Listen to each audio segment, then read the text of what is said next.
ce que nous appelons dettes psychologiques, ce sont ces erreurs du passé non résolues ou ces blessures du cœur.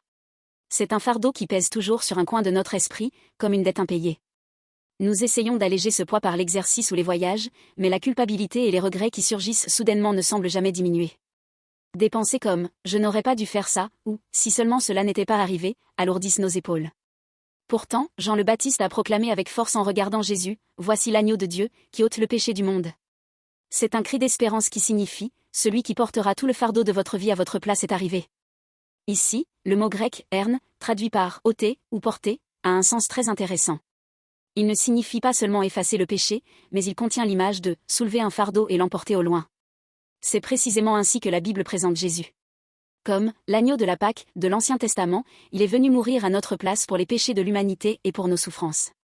Cela signifie que ce n'est pas nous qui assumons la responsabilité de nos erreurs, mais que Jésus l'a soulevé entièrement pour la résoudre à la croix. C'est cela le salut bouleversant dont parle le christianisme. La mort de Jésus sur la croix n'était pas un échec. C'était l'événement où Jésus a pris sur lui votre passé, votre honte et le poids de la vie que vous ne pouviez résoudre seul. Désormais, en Jésus-Christ, nous n'avons plus besoin de souffrir de la culpabilité. Le chemin est ouvert pour lui remettre ce fardeau et savourer une véritable légèreté. Chers amis, avez-vous aujourd'hui les épaules affaissées par un fardeau invisible? Ne vous isolez pas en pensant « je dois porter mon propre fardeau ». Jésus-Christ, l'agneau de Dieu qui ôte le péché du monde, se tient devant vous. Confiez-lui votre fardeau. Il est prêt à le soulever et à l'emporter loin de vous. Je souhaite de tout cœur que vous puissiez jouir de la liberté et du repos véritable en Jésus-Christ.